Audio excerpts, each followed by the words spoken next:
Bonjour à tous, bienvenue dans un nouvel épisode de notre podcast. On est super contente de vous retrouver encore une fois aujourd'hui.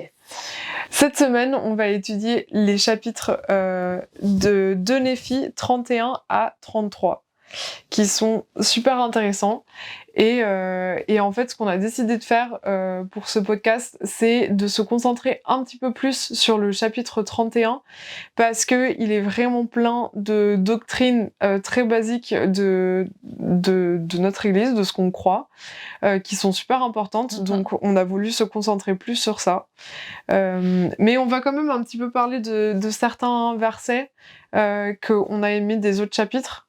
Comme ça, ça vous donne un petit peu une idée globale de ce qui se passe dans les autres chapitres. Mais voilà, ça sera plus sur le 31 aujourd'hui. Voilà, tout à fait.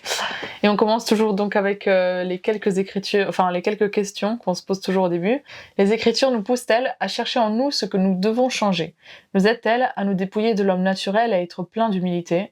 Nous aident-elles à ressembler au Christ et à servir notre prochain, traiter chacun avec le respect et l'amour que l'on doit à un enfant de notre Père céleste? Nous rendent-elles plus charitables et miséricordieux? Nous aident-elles à pardonner facilement ceux qui nous offensent? Voilà. Et en fait, ce qu'on va faire aujourd'hui, c'est que, vu qu'on va parler du chapitre 31, on va d'abord vous dire les choses qu'on a aimées des chapitres 32 et 33. Comme ça, après, on se concentre vraiment sur ce chapitre et on le décortique un petit peu ensemble. Ouais. Tu veux commencer ? Oui, alors j'ai vraiment pas mal d'écritures que j'ai bien aimées, mais j'aimerais en partager une qui se trouve dans 2 Néphi 33. Et je trouve qu'elle est très belle. Donc c'est le verset 10 et ça dit « Et maintenant, mes frères bien-aimés, et toi aussi juifs, et vous toutes extrémités de la terre, écoutez ces paroles et croyez au Christ. Et si vous ne croyez pas en ces paroles, croyez au Christ. Et si vous croyez au Christ, vous croirez en ces paroles, car elles sont les paroles du Christ. Et il me les a données, et elles enseignent à tous les hommes qu'ils doivent faire le bien. » En fait, j'ai beaucoup aimé cette écriture, parce que comme d'habitude, j'aime beaucoup trouver toutes les choses qui montrent en fait qu'on croit au Christ, toutes les paroles de Néphi et toutes les paroles des prophètes, surtout dans le livre de Mormon, qui montrent qu'on croit au Christ. Et je trouve que celle-là, elle est vraiment trop belle parce que justement, ça dit si vous croyez pas en ces paroles, croyez au Christ, lisez-les après avoir vraiment compris quelle est votre croyance en Christ. Et à ce moment-là, vous comprendrez que ces paroles viennent de lui. Et je trouve que c'est vraiment magnifique. Et ça reprend un petit peu justement la question, qu'est-ce que les Écritures, comment est-ce que les Écritures, elles m'aident à être plus semblable à Jésus-Christ? Tout simplement parce que je les lis et parce que j'apprends sa vie. Et une des choses en fait que j'ai pensé pendant que je lisais cette écriture, c'est que en fait on nous demande d'avoir, on a le Saint-Esprit avec nous.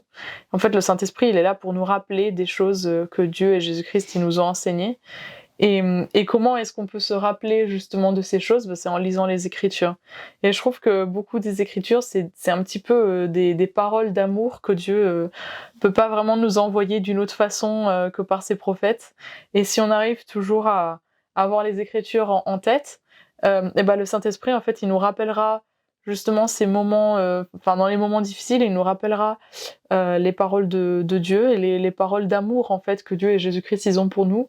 Et c'est ça en fait qui nous console, c'est ça qui fait qu'on peut avancer dans notre vie, c'est ça qui fait qu'on va mieux en fait en général. Et j'ai trouvé ça joli quoi. Je trouvais ça trop beau.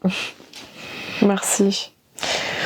Moi, je vais partager... je trouve ces deux chapitres qui sont pas très très longs, mais qui ont vraiment des trucs tellement beaux. Ouais. Et je vais vous partager une écriture du chapitre 32, le verset 4, qui dit « C'est pourquoi, maintenant que j'ai dit ces paroles, si vous ne pouvez les comprendre, c'est parce que vous ne demandez pas et que vous ne frappez pas.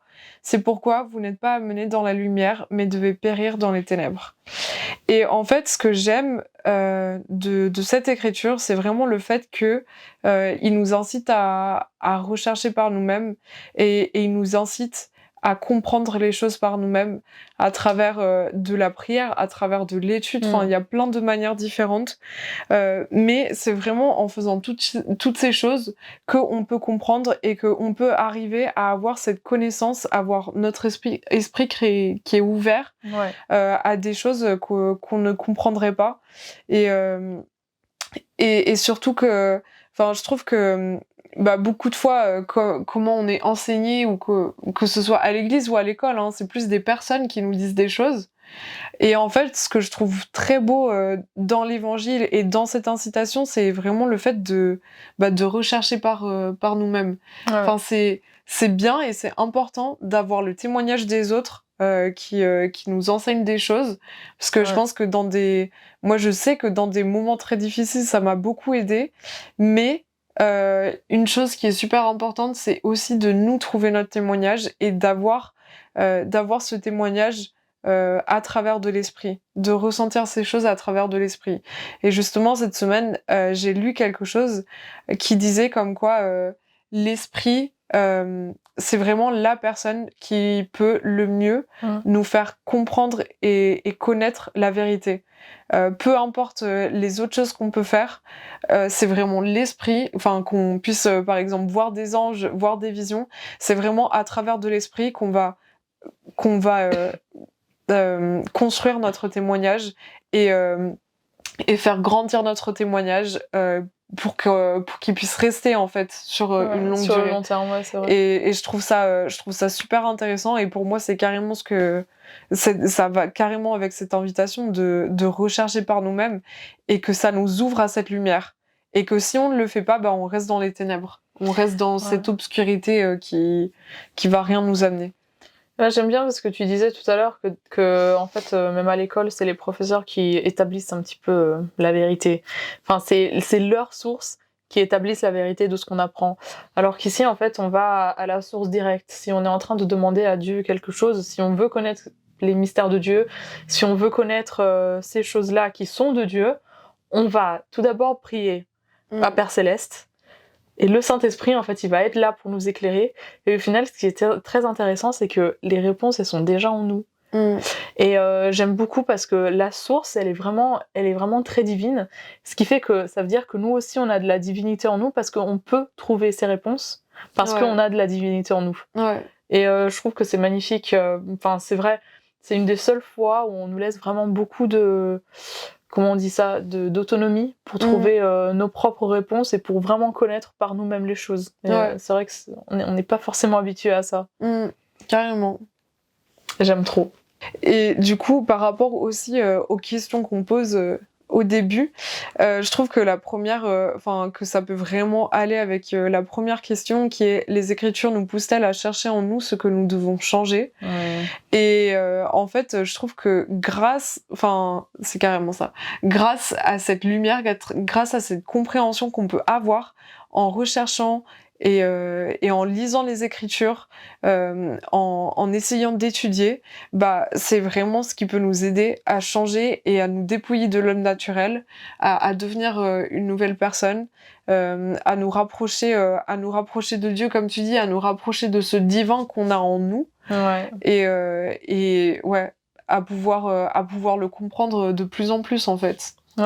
Et aussi du coup on peut écouter ce que les gens nous demandent de changer, mais les choses que véritablement on doit changer, on le sait nous-mêmes, donc on n'a pas forcément besoin d'écouter tout le monde qui est en train de nous dire qu'on est en train de faire les mauvaises choses ou quoi, enfin ce genre de choses, parce qu'en fait on sait, si on cherche peut le savoir vraiment par nous-mêmes. Ouais, je trouve ça trop beau.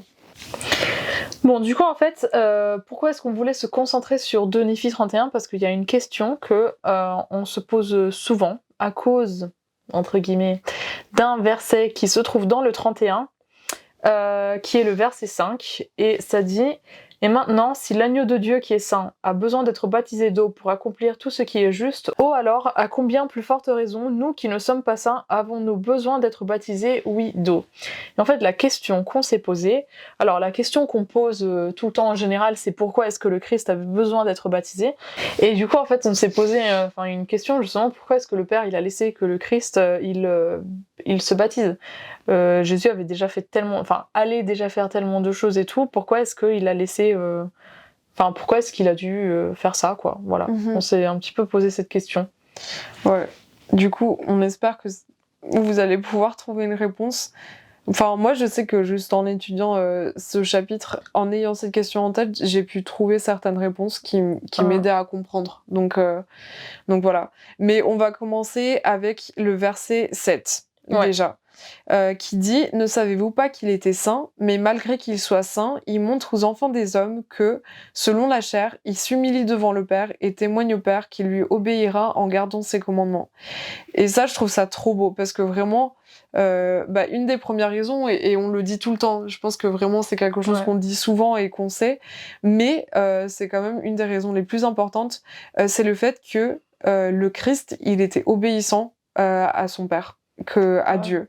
Et qu'il a fait ça, il s'est rendu humble, il a voulu se rendre humble en venant sur la terre et en se faisant baptiser, en faisant toutes ces choses, parce que il savait que c'était un commandement de Dieu et qu'il devait obéir à ses commandements.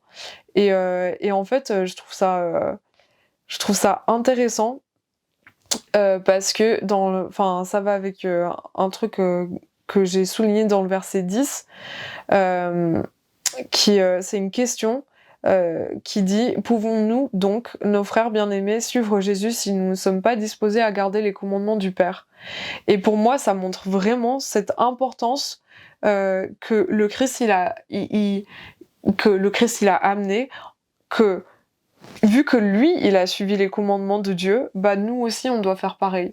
Et lui, être parfait, enfin, sûrement savait tout, peut-être pas sur la terre, parce qu'on sait qu'il a réussi à comprendre les choses précepte sur précepte, petit à petit, mais il savait, je pense que là, il était à un point où il savait énormément de choses, et malgré tout, en fait, il a quand même dû suivre les commandements de Dieu. Et ça montre l'importance pour nous de le faire aussi, parce que si l'être parfait, l'être parfait l'a fait, alors pourquoi nous on ne devrait pas le faire? Et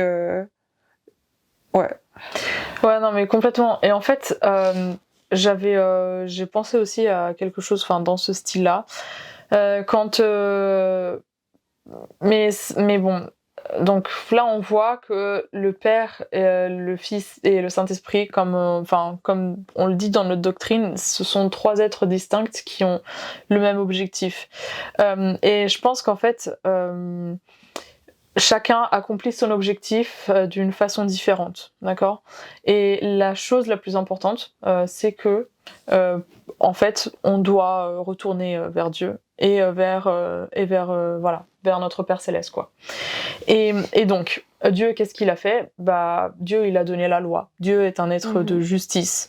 Jésus-Christ, c'est un être de miséricorde. Et le Saint-Esprit, c'est celui qui rend témoignage de ces deux êtres divins et qui continue, en fait, à nous garder droit sur ce chemin-là. Et en fait, ce que j'aime énormément dans ce que Jésus-Christ a réussi à faire, c'est que il a rendu gloire à Père Céleste. Il a rendu gloire à Père Céleste. Ça, c'était son objectif en venant sur la Terre. Tout ce qu'il a fait, en fait, il a dû... Je sais pas, c'est un peu compliqué, mais en fait, il a dû s'humilier devant les hommes. Là, en fait, clairement, des personnes aussi l'ont humilié et il a accepté cette humiliation parce que la seule chose qu'il voulait montrer, c'est que il voulait rendre gloire à Père Céleste. Et c'est pour ça, en fait, que Père Céleste, il a laissé qu'il se baptise, parce qu'il savait que c'était la seule façon que Jésus-Christ pouvait rendre gloire complète au plan que Dieu avait, en fait, avait créé. Et j'ai cherché un petit peu ce que ça voulait dire, rendre gloire, et j'ai trouvé cette définition que j'aime énormément. Ça veut dire reconnaître ou affirmer une personne, un fait digne de gloire, et c'est-à-dire en fait célébrer ou magnifier. Et en fait, le Christ, en obéissant à tous ses commandements et aussi à ce commandement qui était, qui avait l'air petit à la base, le fait de se baptiser, pour quelqu'un qui était parfait, qui avait jamais rien fait de sa vie de mauvais. C'est un peu, en quelque sorte bête, quoi, de dire pourquoi est-ce que je dois me faire baptiser, surtout parce qu'on sait que le fait de se faire baptiser, c'est pour être lavé de nos péchés, donc on se dit pourquoi. Et en fait, c'est parce qu'il voulait magnifier le Père Céleste. Il voulait montrer que le plan de Père Céleste était parfait et que, comme tu disais tout à l'heure, si on le suivait à la lettre, on va recevoir la même gloire que le Christ il a, c'est-à-dire vivre avec Dieu pour toujours. Et toutes les bénédictions qui viennent avec. Et je trouve que je trouvais ça hyper intéressant en fait de voir comment les 3 rôles se complètent vraiment ici et surtout en fait par rapport au baptême. Et voir comment chacun a un rôle très différent quoi. Ouais. Chacun a sa propre mission de choses spécifiques qu'il doit faire et que c'est organisé comme ça et que Père Céleste l'a organisé comme ça et que ça a dû être comme ça et ça aurait pas pu être autrement. Je trouve ça super intéressant. Et même en fait, c'est pas juste que le Père il a obligé le Christ à faire ça, ça a été décidé même avant. Nous on a une croyance, on a une doctrine, si vous voulez aller chercher, ça s'appelle le plan du salut. En fait, on croit que notre existence elle a commencé bien avant de venir sur la terre et justement dans cette préexistence comme on l'appelle, en fait tout ça a été choisi, décidé et le Christ a accepté de venir sur la terre pour rendre gloire au plan que Dieu avait créé quoi. Et je trouve ça vraiment trop beau. Ouais. Et j'étais en train de m'imaginer aussi avoir le Christ qui vient sur la terre mais qui se fait pas baptiser ou qui fait pas toutes ces choses. Et en fait carrément moi je me dirais mais pourquoi moi je dois le faire alors que lui il l'a pas fait. Même si il était parfait. En fait c'est vraiment genre cette chose c'était la personne qui allait nous montrer l'exemple et qui allait nous montrer que même pour lui être parfait c'était les choses les plus importantes à faire et qu'on n'aurait pas pu faire autre chose différemment parce que ça devait être comme ça. Il y a une écriture plus loin dans le 20 et après je pense qu'on va revenir dans le 21 qui dit « Et maintenant voici mes frères bien-aimés, tel est le chemin et il n'y a aucun autre chemin ni aucun autre nom donné sous le ciel par lequel l'homme puisse être sauvé dans le royaume de Dieu. » Et c'est très intéressant parce que dans Jean 14,6, le Christ il dit « Je suis le chemin, la vérité et la vie, nul ne vient au Père que par moi. » Et c'est exactement ce que tu étais en train de dire en fait. Le Christ est le chemin. Et en fait, pour qu'un chemin soit complet, il fallait qu'il puisse tout faire. Et c'est pour ça en fait qu'il a fait un acte aussi simple comme le fait de se faire baptiser.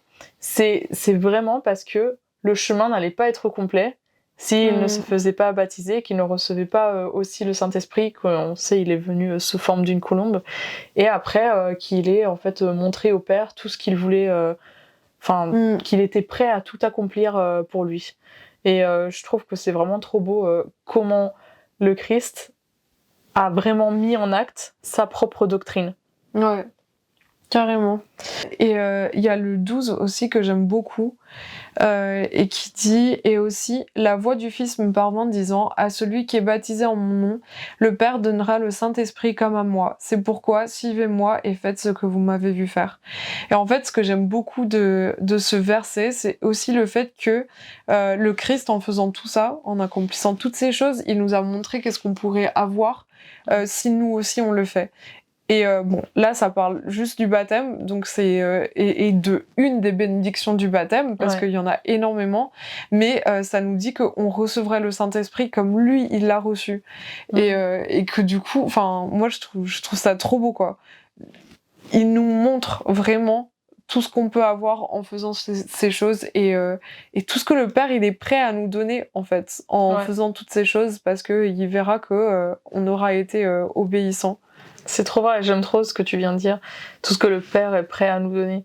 Parce que c'est vrai que, grâce au Christ, si on suit en fait le chemin que le Christ a tracé, on sait exactement ce qu'on va recevoir. Et c'est vrai, et le Père, il est vraiment prêt à tout nous donner. En fait, je viens de penser à quelque chose. Peut-être même, le Père lui a laissé faire toutes ces choses parce que il voulait avoir justement un exemple pour nous dire voilà, si tu fais ça, je te donne ça. Enfin, je sais pas si c'est logique. C'est même c'est plus que juste nous montrer le chemin pour avoir une bonne vie, mais c'est nous montrer toutes les bénédictions qu'il est prêt à nous donner. Il a dit je veux qu'il y ait quelqu'un qui fasse tout pour que les gens ils sachent, les gens ils aient envie de le suivre. Et en fait parce que ils savent que je vais les aimer autant que lui, que je les aime autant que lui, et que je suis prêt à leur donner toutes ces choses s'ils font ce que je leur commande, quoi. Ouais. tendance, je pense, en tant qu'être humain à devoir, genre à vouloir quelque chose, à savoir pourquoi on fait les choses. Oui, complètement. Ouais. Et du coup, Père Céleste, il s'est dit, c'est de cette manière que je vais leur montrer pourquoi ils sont en train de faire ces choses. Totalement. J'aime trop. Et du coup, comme j'ai dit au début, c'est un chapitre vraiment qui est rempli de la doctrine du Christ. Et justement, c'est certains principes qui sont très importants pour nous, qu'on enseigne, les missionnaires ils enseignent, très basiques, mais qui sont super importants. Ouais. Et justement, on le voit dans les versets, j'ai pris les versets 17 et 20, qui disent « C'est pourquoi faites les choses dont je vous ai dit que j'ai vu que votre Seigneur et votre Rédempteur les feraient. Car c'est pour cela qu'elles m'ont été montrées, afin que vous connaissiez la porte par laquelle vous devez entrer. Car la porte par laquelle vous devez entrer est le repentir et le baptême d'eau. Et ensuite vient le pardon de vos péchés par le feu et par le Saint-Esprit. C'est pourquoi vous devez marcher résolument avec constance dans le Christ, ayant une expérience d'une pureté parfaite et l'amour de Dieu et de tous les hommes. C'est pourquoi, si vous marchez résolument, vous faisant un festin de la parole du Christ et persévérez jusqu'à la fin, voici, ainsi dit le Père, vous aurez la vie éternelle. » Et en fait, je vais vous lire aussi le 19, parce que ça reprend aussi un des points, qui dit « Et maintenant, mes frères bien-aimés, je vous demande si tout est fait lorsque vous êtes entrés dans ce sentier étroit et resserré. Voici, je vous dis que non, car vous n'êtes arrivés jusque-là que par la parole du Christ, avec une foi ferme en lui, vous reposant entièrement sur les mérites de celui qui est puissant à sauver. » Et du coup, en fait, c'est vraiment ça. C'est avoir foi. Et la foi, ça amène au repentir. Ouais. Le repentir, ça amène au baptême. Le baptême, ça amène au don du Saint-Esprit. Et en ayant toutes ces choses, en fait, ce qu'on doit faire, à la fin, c'est persévérer jusqu'à la fin. Et ces 5 points, en fait, c'est les choses basiques. C'est vraiment les... pas basiques dans le sens que c'est basique et que c'est fait et refait, ou genre... on en parle tout le temps, mais basique parce que c'est vraiment les bases de l'évangile. Ouais. Les bases à suivre dans l'évangile. C'est le chemin, quoi. Ouais. C'est le chemin à suivre. C'est exactement ça. Et c'est le chemin à suivre. Et justement, pourquoi on doit suivre ce chemin, c'est pour avoir la vie éternelle, comme ça dit dans le 20. Et c'est vraiment ça. C'est vraiment pour ça qu'on est, qu'on est ici sur la terre. C'est pour montrer à Dieu qu'on est prêt à recevoir la vie éternelle. Qu'on est prêt à recevoir toute la connaissance qu'il a, qu'on est prêt, en fait, à vivre comme lui, il vit. Et pourquoi on fait ces choses ? Pourquoi est-ce qu'on a cette doctrine du Christ ? C'est justement pour dire... Ok, je suis capable de le faire. Je suis capable de faire les premiers pas, en fait, pour recevoir cette vie-là et pour continuer dans cette vie-là et pour continuer dans l'apprentissage qu'on aura quand on aura la vie éternelle. Ouais. Et justement, tu parlais de chemin. Et le 15 et le 16, justement, ça dit celui qui persévère jusqu'à la fin, celui-là sera sauvé. Et le 16, il dit si un homme ne persévère pas jusqu'à la fin, à suivre l'exemple du Fils du Dieu vivant, il ne peut être sauvé. Et c'est vraiment, ça nous montre de partout que c'est ça le chemin, c'est ça le seul et le vrai chemin qui va pouvoir nous amener à être sauvés.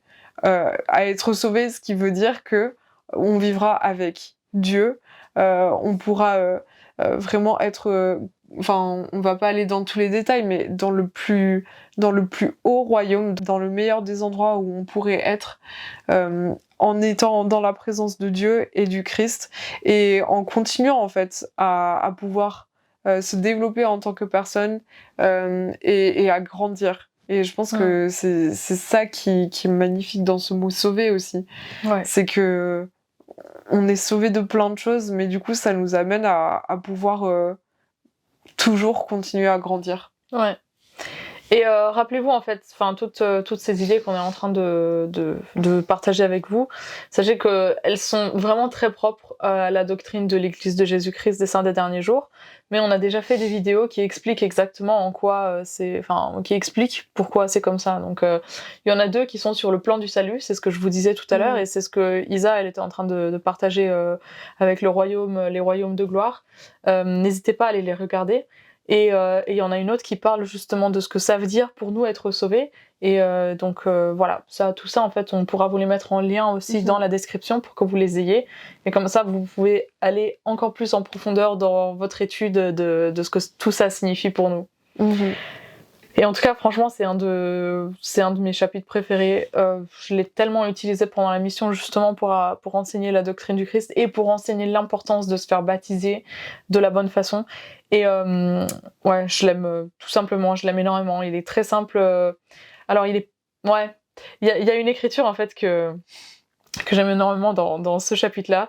C'est Néphi qui parle et qui dit c'est pourquoi je vous parlerai clairement, selon la clarté de ma manière de prophétiser, car mon âme fait ses délices de la clarté, car c'est de cette manière que le Seigneur Dieu agit parmi les enfants des hommes. Et en fait, je trouve que justement, ce chapitre-là, il est très clair. Il y a pas deux... Enfin, on peut pas l'interpréter de deux façons différentes. C'est une façon de l'interpréter, c'est le chemin, c'est Jésus-Christ, c'est lui qui va nous aider. Et pourquoi le Père l'a laissé le faire ? Parce que le chemin n'aurait pas été complet si Jésus-Christ ne s'était pas fait baptiser. Et c'est tout simple. Et j'aime trop. Bah du coup, voilà, c'est notre étude de ce chapitre. On espère que vous avez pu apprendre des choses, que vous avez pu en apprendre aussi par rapport à la question qu'on s'est posée et que vous avez aimé. N'hésitez pas, comme toujours, à nous mettre dans les commentaires les choses que vous avez appris de ces chapitres, d'autres chapitres aussi, comme vous voulez, ou les choses que vous connaissez, peut-être, si vous avez des liens de discours, de quoi que ce soit qui parlent de la doctrine du Christ, n'hésitez pas à nous les mettre dans les commentaires. Et n'hésitez pas aussi à nous suivre sur nos réseaux, à aimer cette vidéo si vous aimez, et à commenter. D'ailleurs, j'ai un truc à vous dire. Si vous voulez nous envoyer vos avis ou quoi, et que vous voulez pas le faire directement sous la vidéo, ou que peut-être vous êtes en train de l'écouter autre part, parce que peut-être un jour on l'aura aussi sur Spotify ou autre part, n'hésitez pas en fait à nous écrire en message perso sur tous nos réseaux. Donc on a aussi WhatsApp maintenant, mais on a Insta, on a Facebook, donc vraiment on est accessible de partout pour que vous puissiez nous donner vos avis. Voilà. En tout cas, voilà, on vous dit à la prochaine et bonne semaine. À la prochaine.